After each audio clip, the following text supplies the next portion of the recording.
A few years ago, I matched with a guy on Tinder. To be clear, I was identified as CF on my profile, and so was he on his profile. We matched and started texting, and I again made it clear that I don't mind kids, but I did not want the responsibility of any. I wanted to live my life for me. He claimed to be the same. We texted for about 2 weeks before meeting up. I'm super safe that way. And yes, I checked his social media and such. It was pretty sparse, but no red flags. Since mine was the same, I couldn't really say anything. He seemed to post about as much as I did, so all seemed on the up and up. We had a lot of the same likes, loved music of many genres.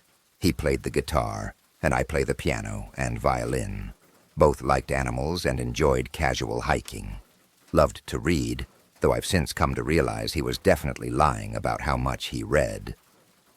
Honestly, he seemed great. We kept things casual for about the first month, before we decided to make it official that we were dating exclusively. We saw each other probably 3 to 5 times a week for 6 months. Anything from overnights, his place, and mine, to quick lunch dates when we were both busy. Things seemed to be going great. I met his friends, he met mine, and we made plans to meet each other's family over the holidays. Then comes the talk.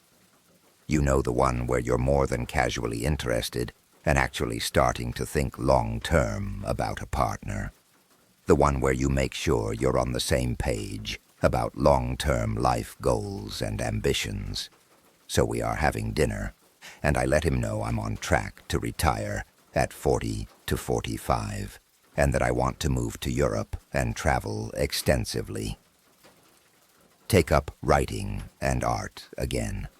I'm trying to delicately get around to what his financial situation is like.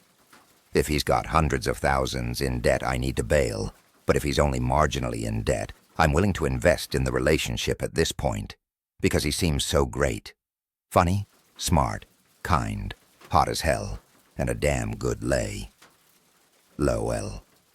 So it happens. He literally knocks me dumb as he takes my hand and looks deep into my eyes and tells me there's something he's been keeping from me. I'm thinking he's about to let me know he's so far in debt that he'll be working until he's 90. Nope, he's got kids. This motherfucker had 3 kids, and not only that, he has sole custody.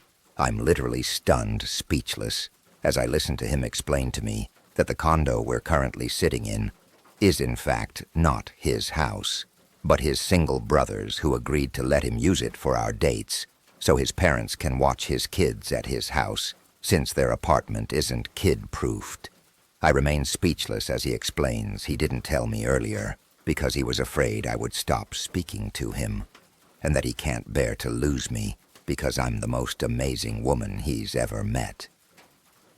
He tells me he wants to spend the rest of his life with me, and I'll be such an amazing mother to his kids because I'm so smart and level-headed and not a drama queen at all.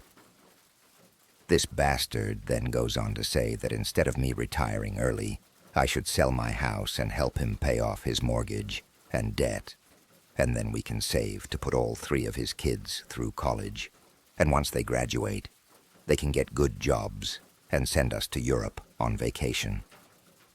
I just sat there, staring at this fucker, as he looks at me with such an excited expression on his face. Like he already had the next few decades of our lives planned out, and fully expecting me to be jumping with joy that he's sprung his little brood of mini-me's on me like it is some fantastic surprise. Planned in a way that was the exact opposite of my child-free life plan I had been upfront with him about from day one. I literally didn't say anything once I came back to my senses. I just stood up, grabbed my bag, and walked out. He, of course, followed me and kept telling me I was overreacting and please come back so we can have an adult conversation. He tried to keep me from getting in my car, and I finally faced him and told him I was 1 second away from dialing 911. He finally stepped aside, and told me he'd be waiting for my phone call when I finally calmed down and was ready to be rational.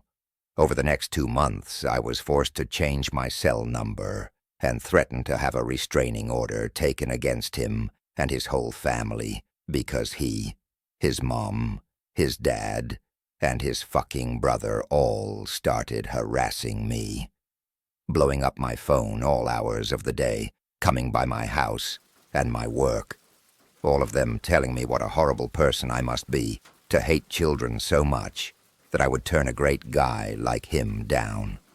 It finally stopped when I went to the police. I didn't have enough to get a restraining order, but they did send an officer to his house to tell him to leave me alone.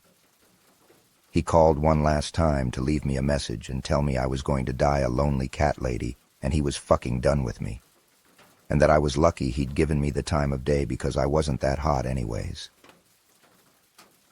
Please subscribe and follow. See you in next video.